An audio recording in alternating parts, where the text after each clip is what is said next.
Welcome to the IISS. My name is Stephen Simon. I'm the Executive Director of our Washington office. As you may know, we have offices elsewhere as well, in Manama and Singapore and in London. I also run the Manama office. There's a bit of a commute involved. Anyway, here I am today in Washington, and I'm really glad to be here because we've got Michael Oppenheimer here to my left. I've known Michael for a very long time. He's just joined IISS as a consulting senior fellow for scenario planning. Scenario planning is an endeavor that he has a lot of experience with. He'll talk a little bit more about that, I think, when he discusses the methodology of his project.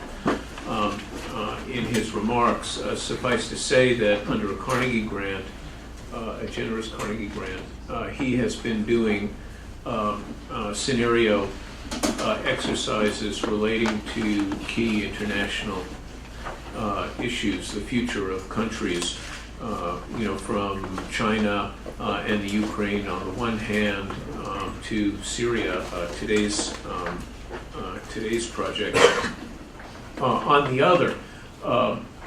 I participated in a couple of these, one on Iraq several years ago, which turned out to be quite prescient, and one on Syria that Michael will be discussing today. He wears a number of hats in addition to being a consulting senior fellow here at IISS. He's also a professor at NYU, where he teaches international relations and foreign policy. I've asked Michael to, speak for 20 minutes or so, or longer, if need be. 30 minutes would be fine, so that we have a full half an hour for Q&A. I'm sure there'll be a lot of curiosity about his findings regarding Syria. Anyway, with that introduction, I'm going to turn the mic over to Michael. So, do I press something here to get going? There we go. So, thank you, Stephen, and thanks for inviting me. This, as Stephen said, this Syria project is one of 6 so far that I've done at NYU, sponsored by the Carnegie Corporation. We've done Russia, China, Turkey, Ukraine, Pakistan, and now Syria.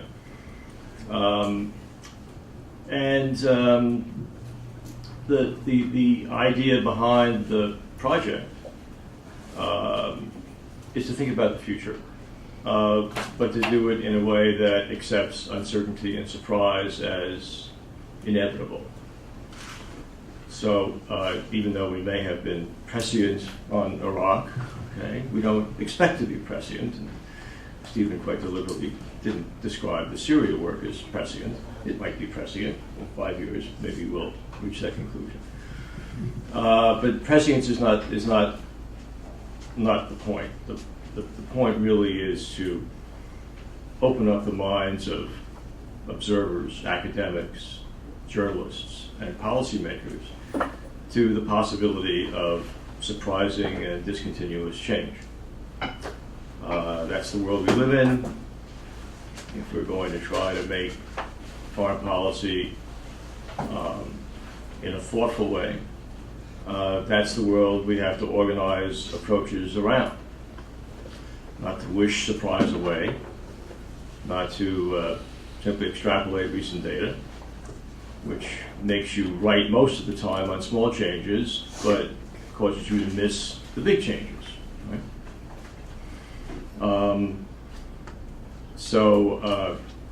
The alternatives to thinking about the future in sort of alternate scenario terms ranges from extrapolation to wishful thinking, which lots of people do.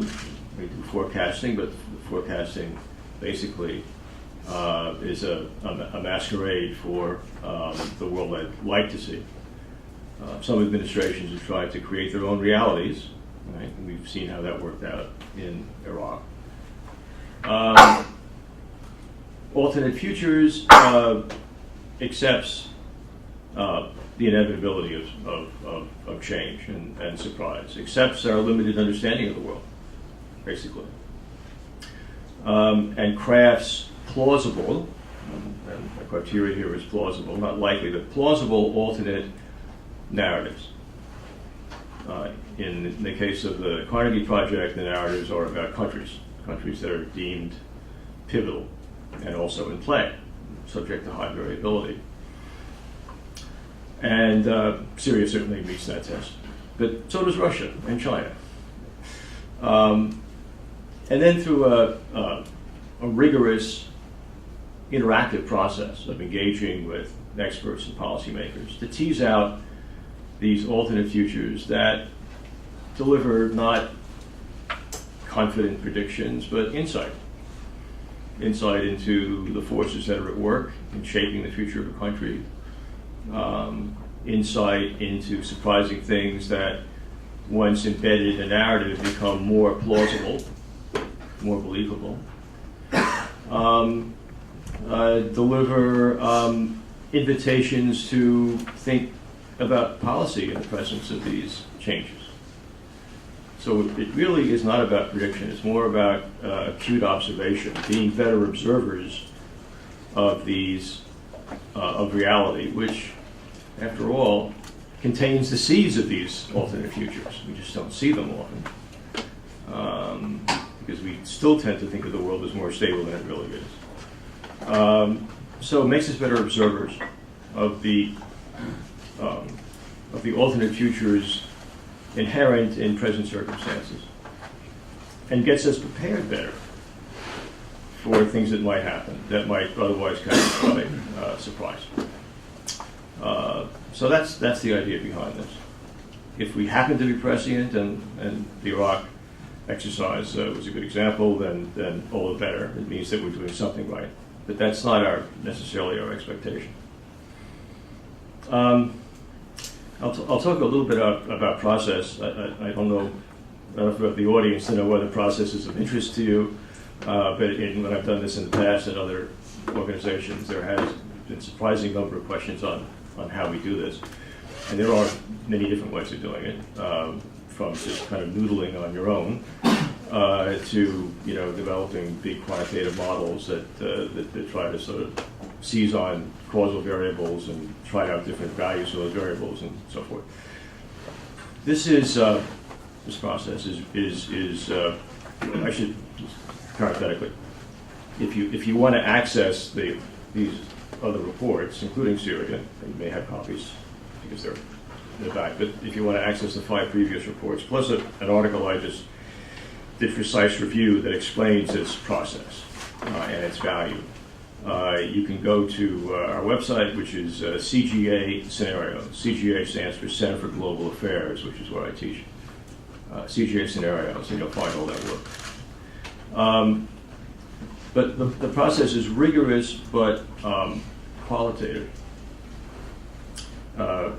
I and my graduate students will spend some time reading the literature on whatever the country happens to be, trying to understand the history of that country and the factors that are shaping it now and into the future. And those factors can be demographic or economic or political or social or normative. And we call those things drivers. That's a kind of the terminology that's been adopted by scenario planners.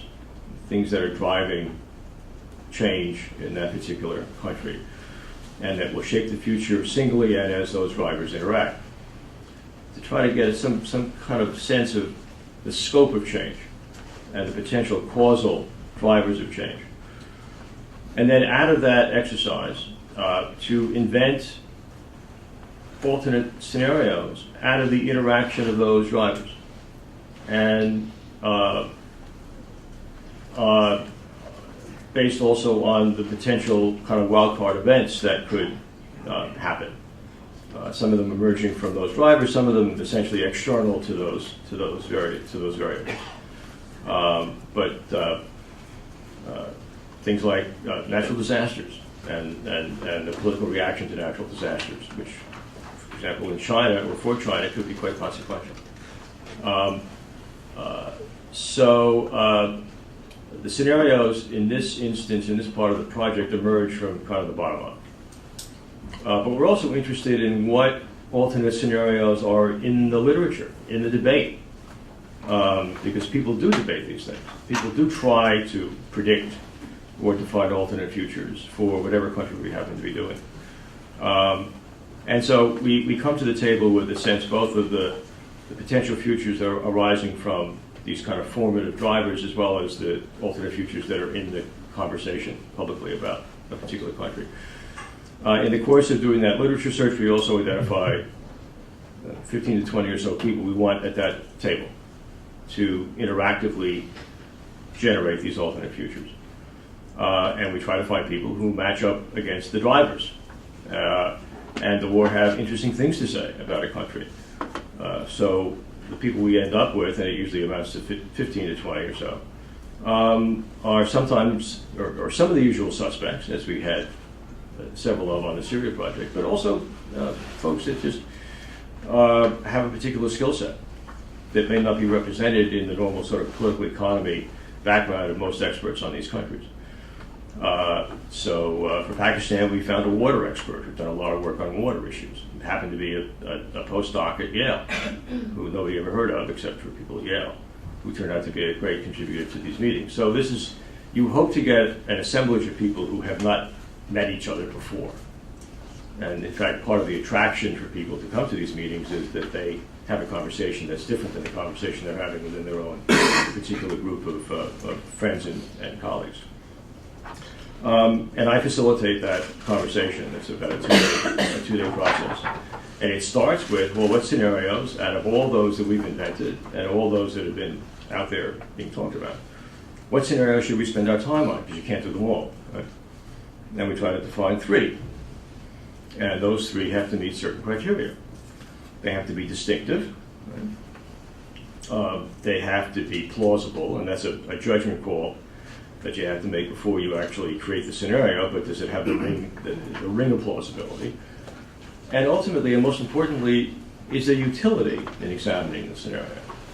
So if you have knowledgeable people around the table who've been following the policy debate for a given country, what scenario would you like to work on to make plausible? Again, not because it's likely, but because it's the one that people are deliberately avoiding. All right, so what future on Syria would you like to present to policymakers who might be conveniently ignoring or minimizing that you are convinced raises real policy issues for the United States? Okay? And then, again, it's a judgment. But what it allows you to do is to capture the kind of low probability but high impact scenarios that really could be quite consequential.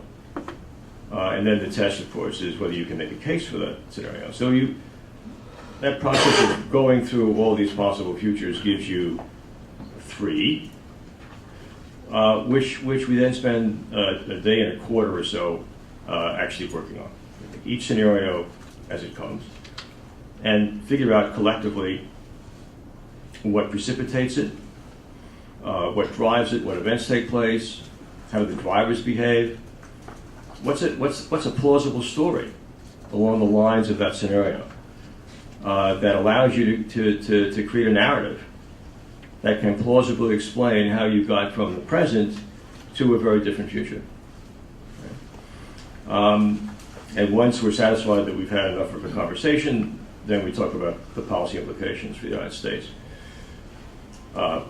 We then, everyone goes home, and we then spend the next couple of months, we at NYU, thinking about what we heard, assembling these ideas, plus our own research into narratives, draft narratives that we then vet through all the participants. They comment, come back, we write the final report.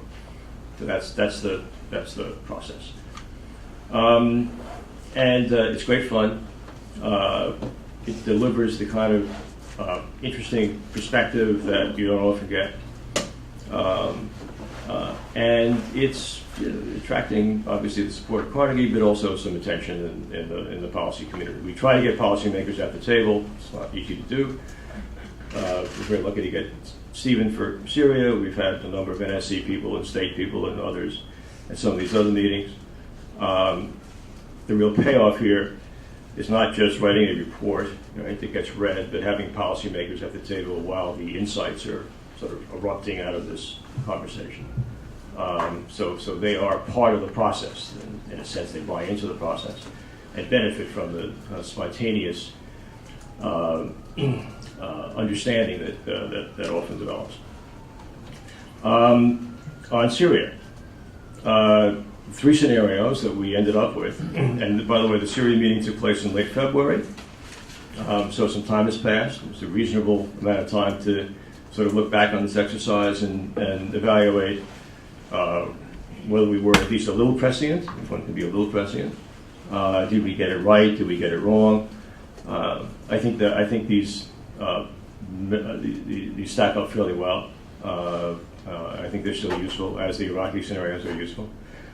We came up with 3, and they are regionalized conflict, and that's a fairly self-evident future. It's arguably the worst and also the most likely, although we don't talk about likelihood, we don't try to measure it, because in doing so, often you end up subordinating and ignoring the ones that are deemed less likely. So we try to avoid estimates of probability. It's really kind of a bridge too far, we think. But certainly regionalized conflict is on its surface a plausible scenario reinforced by events on the ground. Right? You can see this conflict morphing and spreading and metastasizing and so forth throughout the region. I contain civil war. You might think, well, it's a little bit too late for that. But one can imagine, under certain circumstances, the spread of this conflict being slowed down and maybe even stopped. And the narrative explains how that happens. Okay. And then the third scenario being a negotiated settlement. And by negotiated settlement, we don't mean a political settlement of power sharing, but some kind of a negotiated settlement that reduces the level of violence, possibly involves some kind of a partitioning of Syria. Mostly based on kind of outside-in pressure. So this is not a settlement that evolves spontaneously on the ground. It's one which, at some point, the outside suppliers or the major outside suppliers of contending groups feel is essential to cut their losses. I can go into those in a little more detail in a moment. It's probably worth mentioning the ones we didn't decide to do, even though they were on the table initially. We didn't see the decisive military victory to decide. In February, if we had guessed who would win this, we probably would have guessed the opposition. The trends at that point were favorable. The regime was losing its army. The opposition was coming together. It was winning victories on the ground. If you'd had to sort of take a vote of that in that room in February, my guess is that most of the people would have voted for a regime collapse. If you took that vote today, you'd probably find the opposite.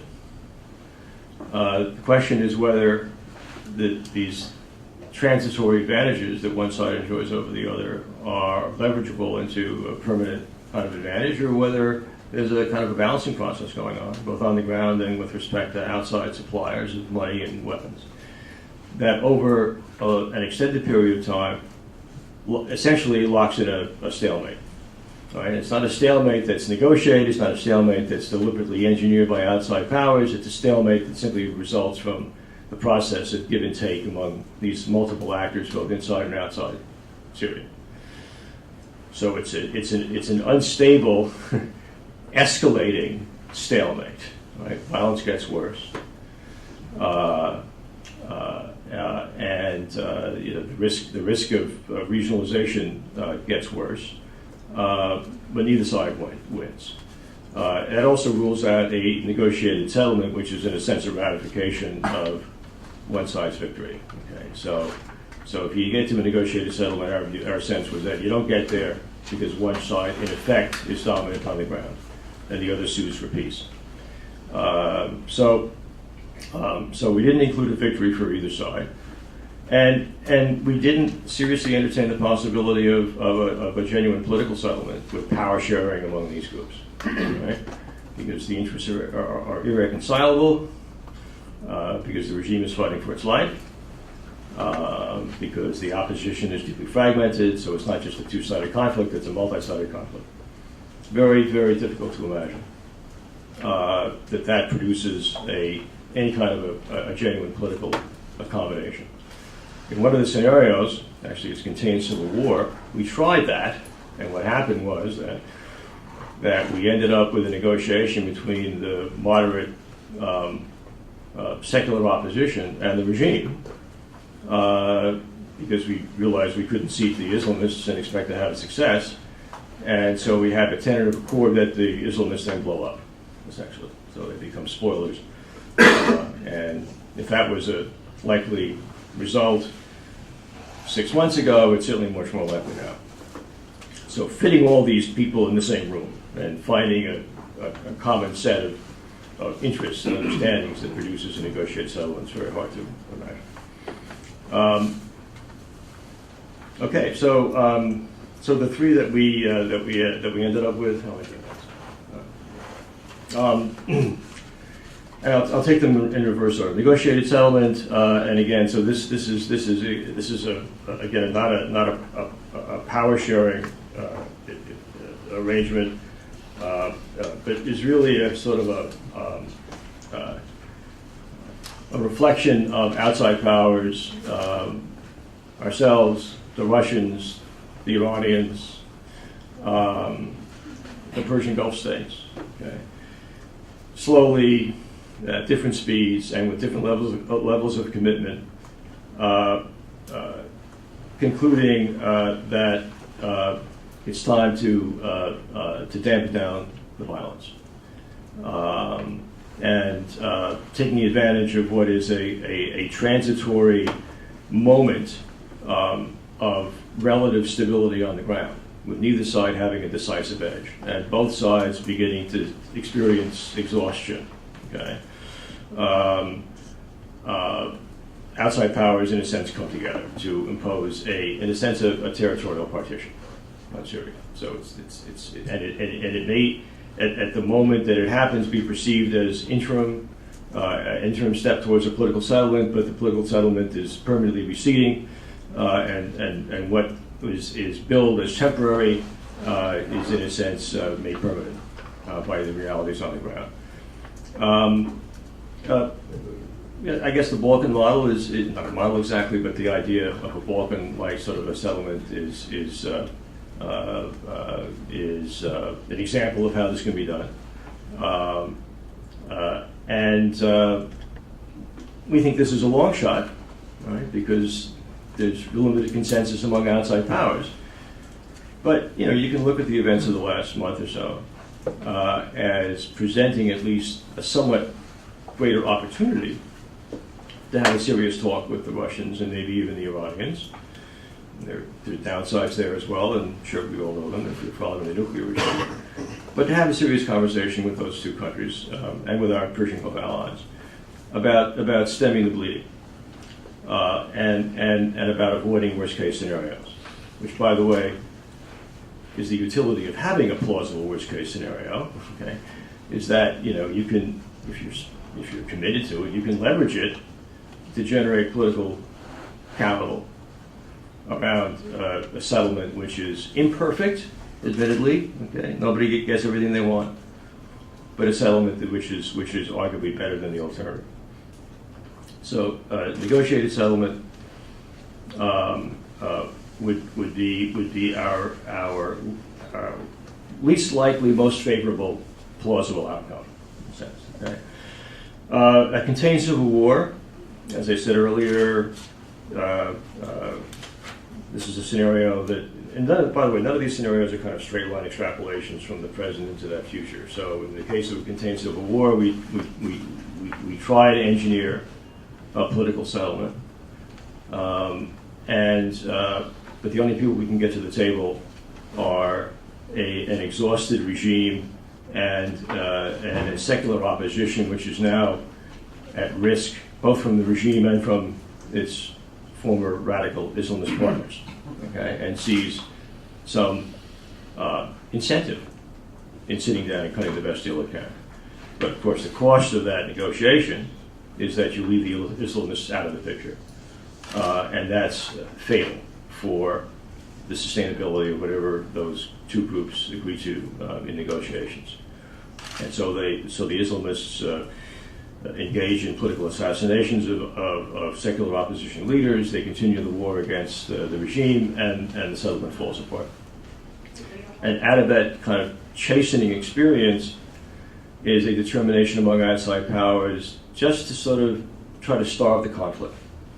So there's no settlement, there's no formal agreement, there's no partitioning. There's just an understanding among outside powers that Syrians will keep on killing themselves, but that the benefits of continuing to arm, continuing to, in a sense, feed escalation, and the downside risks of a genuine regional conflagration are so great that it's time to at least do a little implicit bargaining to reduce the level of violence.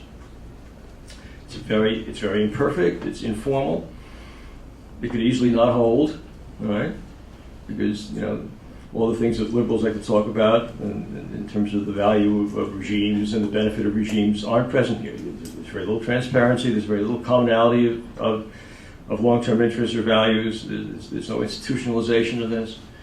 And you still have a very volatile situation on the ground that you're trying to deal with. But arguably, you've got at least the basis for a better set of circumstances than you would otherwise have. The worst case, and probably still the most likely, is a regional conflict, which we see, staring us in the face in Iraq every day now in the paper. More bombings of Sunni on Shia or Shia on Sunni. A reignition of the Lebanese civil war, terrible burdens, possibly unsustainable on the government of Jordan, a redrawing of the map in a sense, along ethnic and sectarian lines, which will, presumably at some point in the probably distant future, settle into a sustainable, enforceable territorial settlement. But between now and then will be violent, unstable, insecure, lots of opportunities for terrorism, lots of risks of WMD proliferation, lots of risks to our allies, easily the worst case. And the policy value, again, of entertaining that possibility and making it ring true, or at least ring plausible, is that it makes avoidance of the issue a little more difficult. Okay, it may, in the end of the day, have no impact whatsoever on U.S. policy, which is, again, the sort of the target of this. But at least it makes kind of willful denial of the downside consequences of staying on the sidelines, essentially, to be more difficult. You would like to know that before we decide not to take advantage of the chemical weapons attack, that the administration has thought through not just the implications or downsides of getting involved, but the downsides of not getting involved. How bad does it get? And when does it get bad enough that your agenda of fixing domestic problems and repositioning American forces and capabilities towards Asia is itself in jeopardy as a consequence of these events inside the Middle East? And maybe they have answered. Maybe they have asked themselves that question. I don't know. I couldn't say. Maybe Stephen can answer that as our administration surrogate. You're getting that smile on your face. You're about to say something witheringly funny, aren't you? No, okay.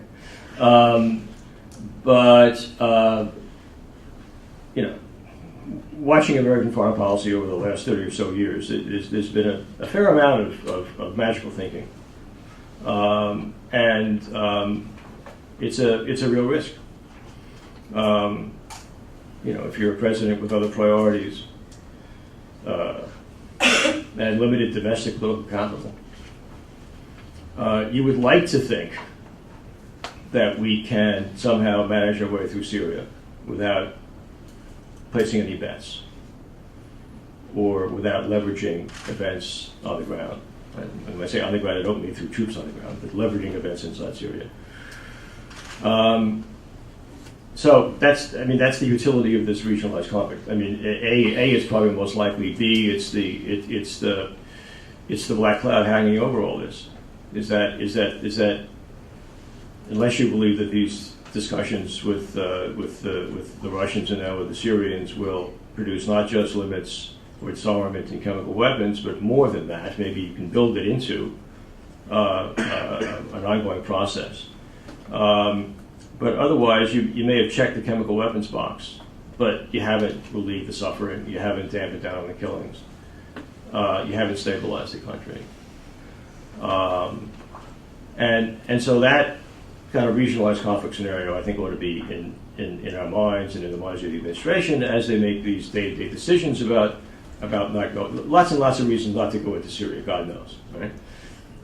But have they thought about all the reasons that this will ultimately be the disaster of the decade, if not the century? This is because I regard this conflict in Syria as a game changer, and you may disagree, but the effects it has on the region are profound and long-lasting, and they will come back and they'll bite us. I mean, as hard as we try to avoid getting involved. So.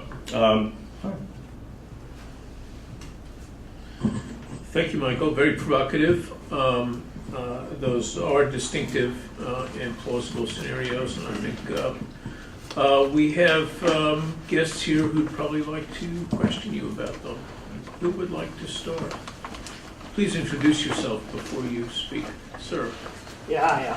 I'm Ash Jane with the German Marshall Fund, formerly with State Department Policy Planning. And sorry, just a couple of questions here regarding the scenarios and sort of what went into them. One has to do with U.S. military intervention.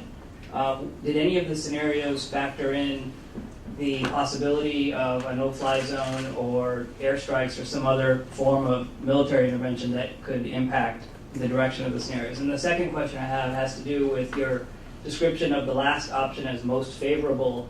But what were your assumptions on goals? I mean, was the goal to get rid of the Assad regime or simply to end the conflict? Is that what you mean by most favorable, or is it some other democracy in Syria? I mean, Well, again, this is not most favorable in an absolute sense. This is most favorable of the other plausible scenarios that we looked at. It's not democracy. It's not peace in our time.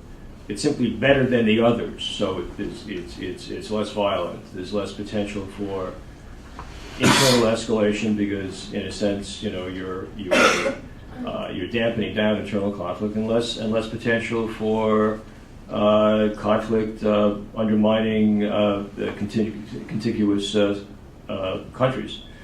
So it's the best plausible set of circumstances we could imagine developing inside Syria between now and 2018. So that is really what it is.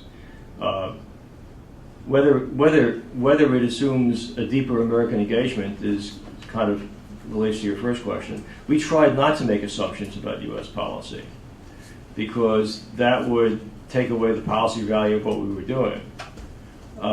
We would rather create scenarios based on, in a sense, an extrapolation of U.S. policy, which is to stay out, which has been a pretty accurate extrapolation, and then kind of try to set these up as tests for whether American interests are being served in these different worlds. So we didn't want to prejudge American policy. We wanted, as best we could, to try to take American policy out of the equation. And yes, I mean, in theory, American policy could make a big difference, but so far it hasn't.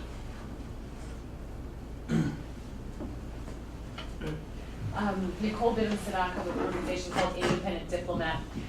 Is your assumption in each of these three scenarios that the three general baskets of players in the country are the Assad regime, a secular coalition, and Al-Qaeda or extremist related oppositionists, and that those three remain distinct and remain at odds with each other in all three scenarios, that that's a given, or is there some sort of movement or constellation that you considered within those three? I mean, those are the three major groups, understanding that there's diversity inside all of them.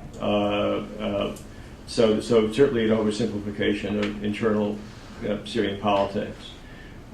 Is there convergence? Well, you know, we in the containment scenario, okay, we pushed negotiations, arguably beyond what we should have done, based on what seemed to be somewhat of a convergence between the secular opposition and the regime. Not a convergence, but at least the basis for an agreement on some sort of power sharing. But that left out the third group. So the convergence was enough to generate some positive, publicity and hopes of a negotiated settlement, which were dashed because the Islamists became spoilers of that agreement. But fundamentally, yeah, I mean that's the depiction of these three groups, that they are distinct. Yes, they are internally variegated, but for purposes of discussion, not all that much, and their interests are basically irreconcilable.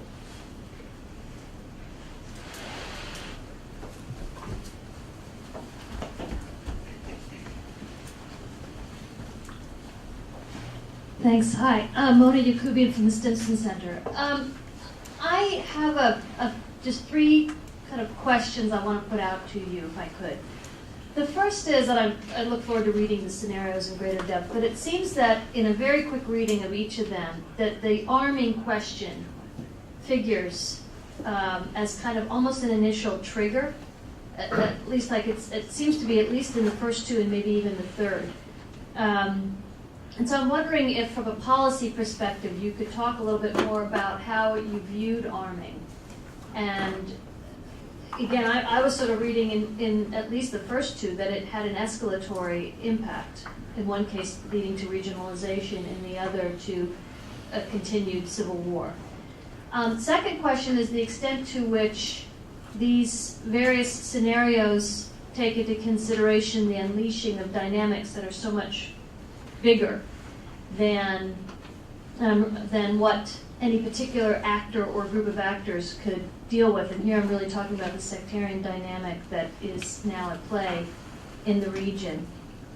And then the third is just the ways in which you tried to grapple with how, in a more positive way, particular developments on the ground open up or unlock new possibilities and new kind of openings that might not have been there before. And I'm actually really thinking about the situation we find ourselves in possibly today.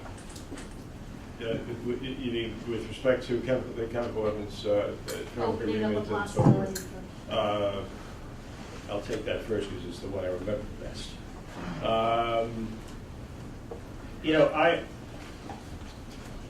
I guess I have to describe myself as a bit skeptical on the framework agreement and on the implementability, is that a word, of the Security Council understanding. I'm not sure that the Russians are going to deliver Assad. I'm not sure Assad wants to be delivered. And I'm also not sure whether, if in fact he does enough to disarm, in our view, whether that satisfies the Israelis. And or whether the price for his compliance is further escalation and an enlarged supply of Russian conventional arms to the regime. So I can think of ways of both avoiding implementation of the agreement as well as finessing it, with the net effect on the ground being continued escalation. There are many different ways to kill people. Assad knows all of them, and obviously he's prepared to use them. I would hate to see a chemical weapons understanding have the effect of relieving pressure on him to stop slaughtering, his own people. I mean, at least there's a temporary sort of sense of optimism that now that the Russians are engaged and the Syrians have indicated, at least initially, that they're prepared to go ahead and give up chemical weapons, that you have to go down that road. I mean, obviously, you have to see whether you can make it work. But there are such a multitude of pitfalls, and a not implausible outcome that leaves you worse off than you were when you started. So I guess I'm hopeful, but I'm not optimistic that this is going to, that eventually this will produce, not just sacrifice of chemical weapons, but a dampening down of the conflict inside Syria. And that to me is the big prize here. It's not the chemical weapons issue. Let's see. Sectarian dynamics in the region and their effect inside Syria. Is that? Just the magnitude of that dynamic, Yeah. and the ways in which particular actors really in many ways are very limited against the force of that kind of dynamic. Yeah, I mean, I think that, as I say, I mean, the regional conflict scenario and all it means in terms of the redrawing of boundaries, or not redrawing, at least the disappearance of boundaries to be replaced by we don't know what, is a strong, strong impetus towards that outcome. And it's not clear that anyone has the answer to how you dampen this down. This conflict is still an orphan. I mean, they're not really the actors operating here with the idea of emerging with a more peaceful Middle East. And one of the countries that has an interest in that ourselves is not a player. I don't know about you guys. I mean, I think Obama's been quite clear about this, right? That the U.S. is not going to be a player in Syria. I mean, that was as explicit as, an orientation in his General Assembly address as you could possibly get.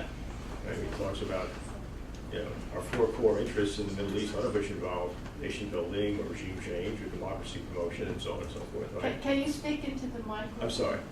Obama's speech at the General Assembly, where he enunciates these four core interests in the Middle East, and they are the basic, straightforward, realist core interests that the United States has always had. It has nothing to do with democratization or regime change or stabilizing countries that can't govern themselves, etc. Right? And then he turns to the future and he says, well, and we're going to concentrate on two things over the future in the Middle East. And those two things are an Israeli-Palestinian, Israeli-Arab settlement, or at least a process that gets you towards a settlement, and U.S.-Iran relations. Doesn't mention Syria, right? I mean, nothing could be more obvious.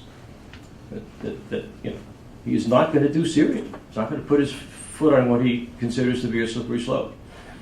So we're going to have to imagine the future of this region without American power. So just that's how you get to regionalized conflict. Is that there's nothing to prevent it. Your first question was the Army as a trigger. Role of arming. Arming. Of the Army. Of arming. Of funneling arms to the rebels. Funneling arms to the opposition? Correct. Right. You mean our funneling arms to the opposition? Yes. I mean, it seems to be a trigger, at least in the first two scenarios. I'm trying to remember exactly what we said about funneling arms to the opposition. I mean, we've not exactly opened up the pipelines. We've provided enough ourselves and indirectly through the Saudis and the Qataris and through Turkey to kind of, in a sense, feed the conflict and maintain a very kind of rough stalemate. I don't see that changing. I mean, we may react more slowly to events on the ground, and there may be stuff going on that I don't know about that is very slowly, empowering the opposition or the good opposition to make a stand. But I think for the most part, our support to the opposition is balanced by other countries and groups' support to the regime and to the Islamists. and that, in a sense, that's what produces the stalemate.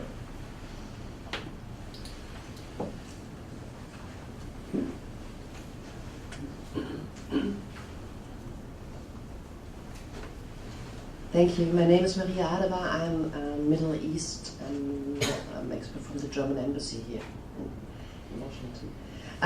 We just talked about the chemical weapons process that now started. To which scenario do you think understood that it's the process is hurdlesome and the Russians and the Assad will not deliver properly? To which of your scenarios would that lead in the end? I guess it could be lead to a contained civil war in the end. That would be my first question. And the second one is, I don't know, I haven't read the scenarios, but at the time that you were sitting around the table, Geneva I and the agreement that we had, the Western countries and Syria had at these days were already there, and Geneva I is now the basis for any proposition for Geneva II.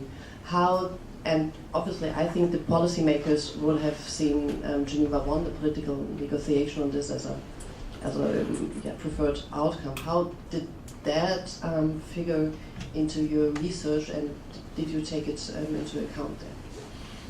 Well, I mean, as far as going to a Geneva II is concerned, having had this rather disappointing experience with Geneva I, we don't explicitly address the Geneva process in these scenarios.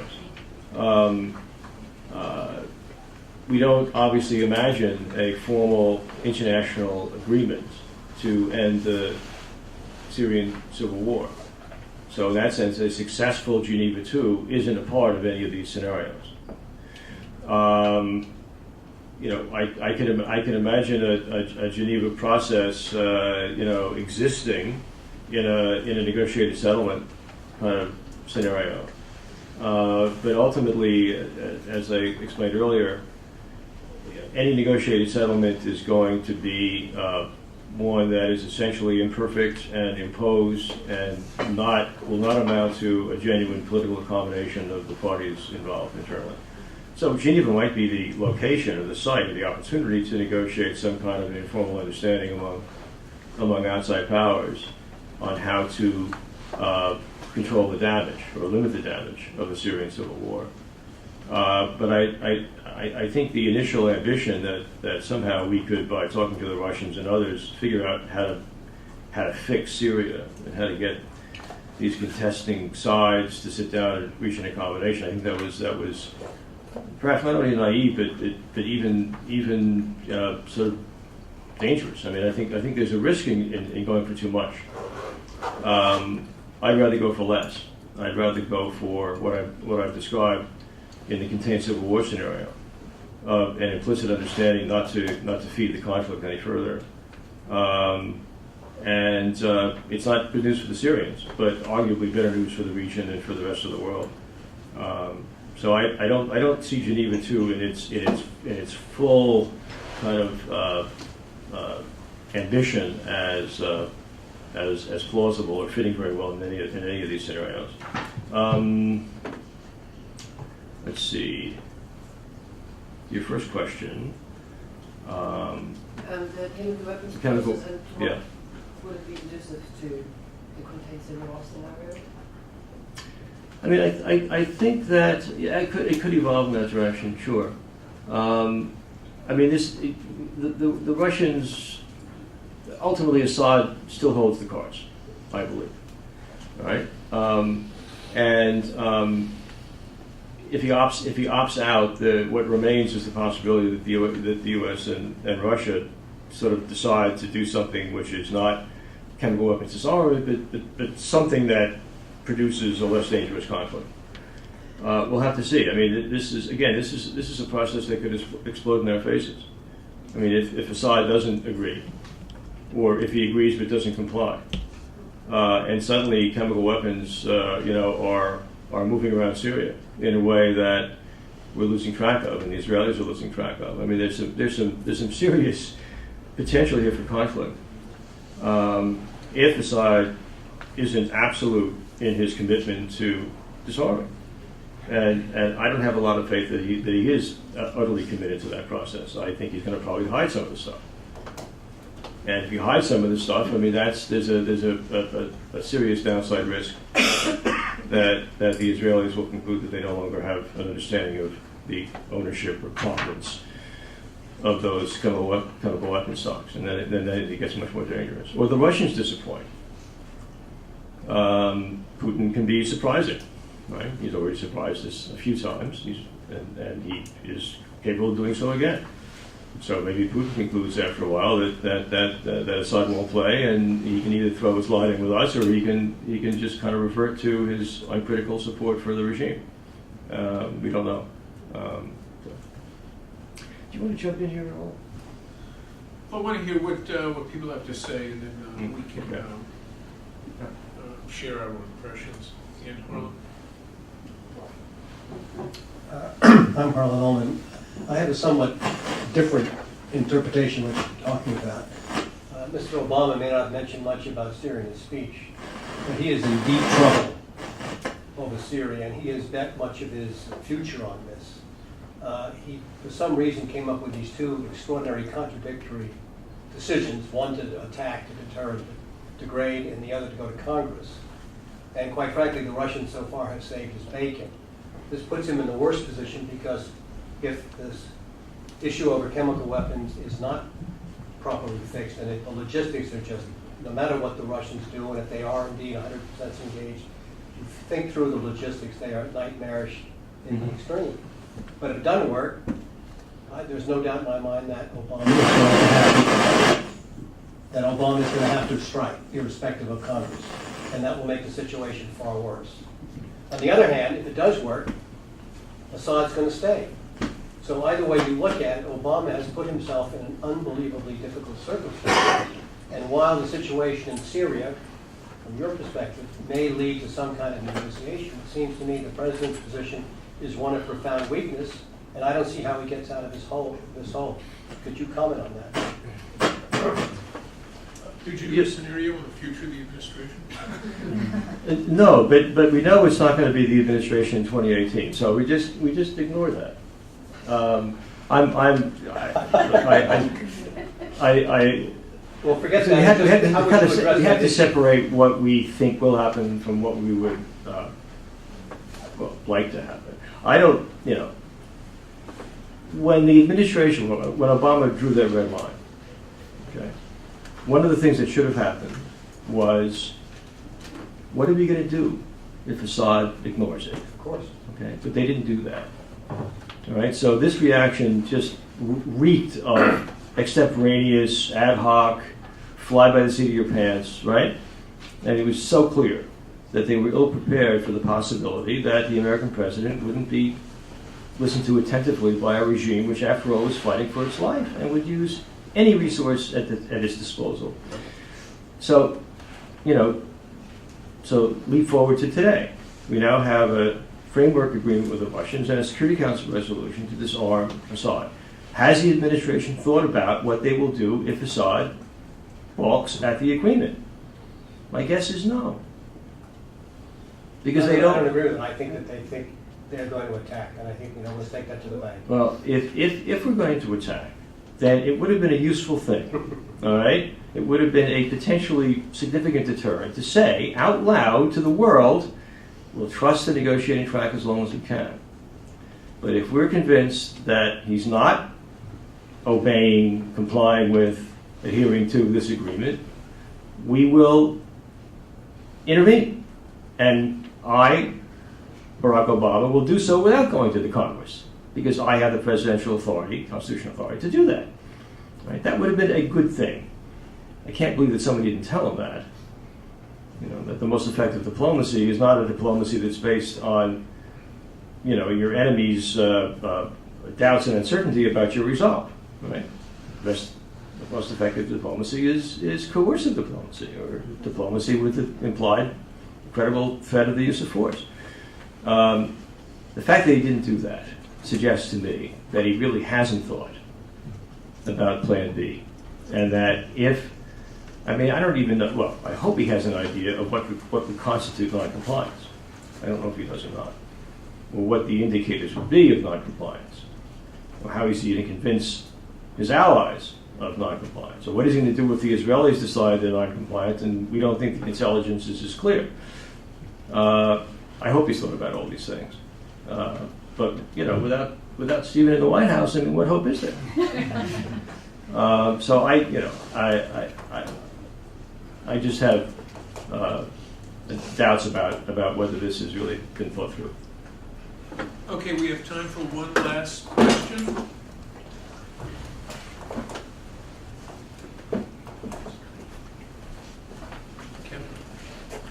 Catherine Kelleher, University of Maryland and Brown, and I'd like to urge you, if I could, to make the process clearer, both in terms of the future actions, by actually subjecting each one of your scenarios to a grading scheme, in a way. Not a probability estimate, I agree with you, that's much too difficult. But you've essentially, I think, illustrated for us this afternoon that this is an extremely useful tool to make choices among conflicting goals. So even if you went to a high, medium, and low grade for each one, in terms of the satisfaction of the Israelis, the danger of escalation, the question of regional involvement by one or another partner, the success or failure of the chemical weapons agreement and its implications. I think if you did that, you would really not only make us all understand far better the distinctions between the scenarios, but also their implications for the future. And in the end, to be useful for decision makers at least, but I think also for people who are just interested in what's been happening. But that's a very important thing. But I'm not clear on what the grading would be. It would be how much does this scenario and the way you've seen things play out, what are the implications, say, for direct action by the Israelis? By the Israelis. By the Israelis. In other words, we have certain goals. You could even take the president's speech at the UN, as odd as it was, and say this is proof positive that there are conflicting goals for the United States in how this now goes forward. And to say this scenario, this set of linked events will in fact lead to, or has a greater likelihood of leading to, this outcome with regard to one of the goals as opposed to another goal. And this is the question we're going to have to choose. We can't have everything that we want to have, ever, but particularly I think in this situation.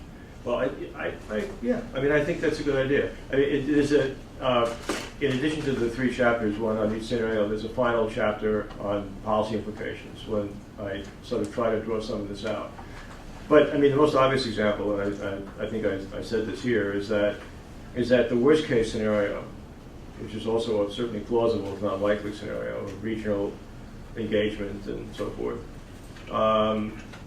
has tremendous implications for American interests and American policy, even if you accept American interests as defined by Barack Obama, without imposing a different agenda on the administration.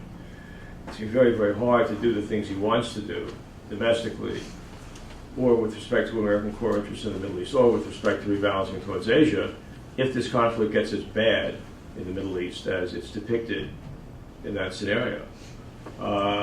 So I think clearly that's the most consequential, and you would rate that, I don't know how you rate it, an A or an F, but that's where the impacts are greatest. So the scenario, in a sense, makes a policy argument, but we deliberately avoid advocacy.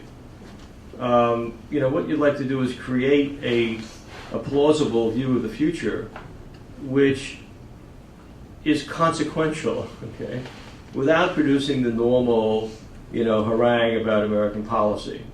You would like decision makers to be able to experience or read the scenario or even build the scenario and reach their own inevitable conclusions about how bad this is. So, I mean, in a sense, we've sort of deliberately sort of limited the advocacy part of this. The only thing I would add to Catherine's remark on the methodology piece of this is that it would be quite interesting for if there were indicators, key indicators associated with each of these cases, such that users of this material could judge over time which of the scenarios was becoming more plausible and which were becoming less. And I think that would be an extremely useful tool, especially for consumers in government. You mean quantitative or event specific? Well, I mean, you could code or score indicators, you know, and produce qualitative results. But let's say if you know, if an indicator that you're moving towards contains civil war has to do with